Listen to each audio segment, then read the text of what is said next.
Let those who worship evil beware my power.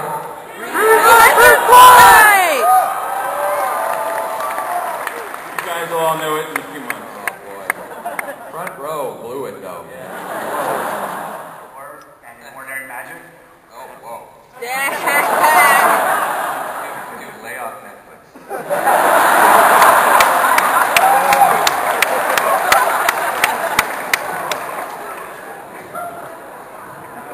Wow.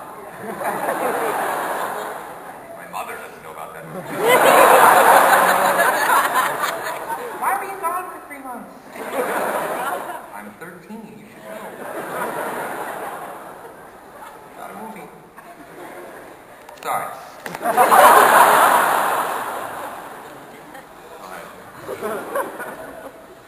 Well, my question was, do you have any idea in the future if you could do any superhero or villain, who would you want to do after Nickel?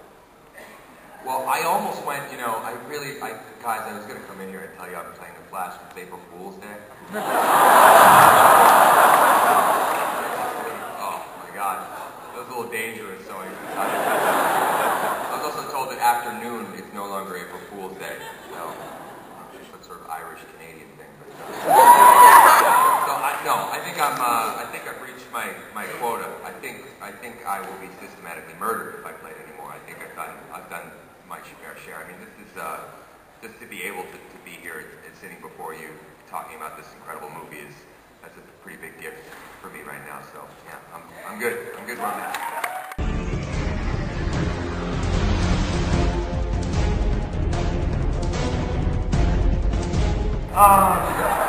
Ryan, you were once rumored to play the Flash before. You kind of ruined my question, by the way, with the whole Flash story.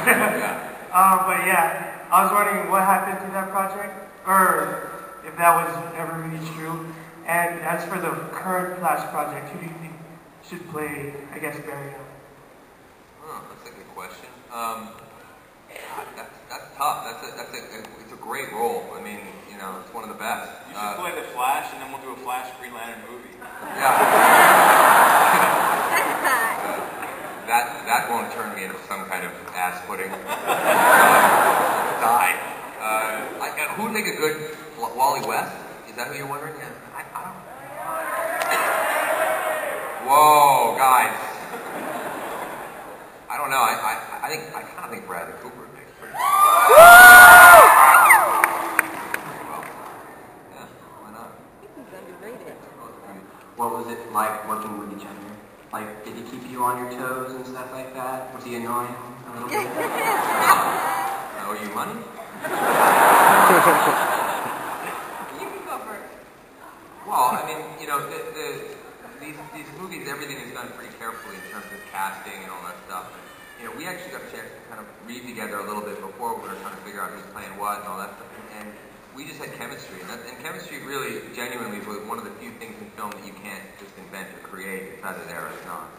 So it was fantastic working with Blake. I mean, she just brought every part of herself. And she's not kidding when she says she'd get off set at 1 in the morning and she'd be back over in New Orleans shooting at 6 a.m. and not a single complaint. In fact, sometimes she'd just come on set having just baked mysteriously and curiously a batch of brownies. You so no sleep at all tonight? Nope. I had to cook these brownies for you that you can't eat, Ryan. And he's seen the soup. So, yeah. But it was incredible work. Yeah, the same for me. It's amazing having Ryan be the Green Lantern because he is, as you guys can see, impossibly likable. And, it's true, but, Hal Jordan, he inherits these superpowers, and, to have somebody who still carries such humility and wit and intelligence was so much fun to work with because Hal and Carol are rivals, in the air, they're both fighter pilots, they go neck and neck. I always say head to head, I don't know, ankle to ankle? I say things so wrong. I don't know if I'm there. But, and then, he works for her, for this aviation company that she has, and he's completely reckless and crashes millions of dollars worth of planes. But there's also, that love. So, the ability to be able to, spar and banter is always fun time with that. And he is always changing it up. And we did about 92 takes of everything. So, why are you owing? I'm disappointing everyone. Say something funny. Hey, that's tough, but apparently, that's sort of a TV show.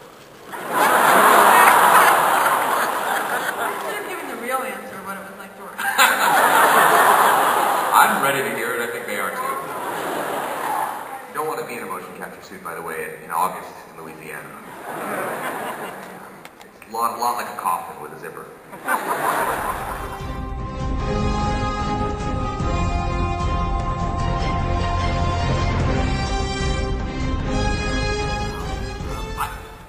I moved to Los Angeles with no intention of becoming an actor. I started in improv comedy in Vancouver. I've done a bit of that there, and I'd also done a lot of the kind of acting you did in Vancouver during the '90s, which was playing sort of every ex-soap star's son in every movie of the week that came to town. She's an alcoholic. Oh my God, she's anorexic. Those movies, back in the '90s. So I was kind of like, this isn't a lot of fun, but I really wanted to join the groundlings in Los Angeles, so I came out and tried to get a trial. Music movies, or do you like doing remastered where it's more not one of the ones? I like it all. I mean, I've been really lucky that in my career was a slow build. It was a real aggregate, and I'm grateful for that, because if it was in the place where I'm at now and I was 21, I'd be gay. So let's be honest. So but I'm really lucky in that way that I got, because of that, because I didn't have this enormous success in my early 20s or something like that. I was never known for just one thing, and I was able to kind of work in a lot of genres. And in working in a lot of genres, I count myself very lucky. So I'm going to keep doing it as long as I can get away with it. And there's none that I prefer, hospitality. So yeah.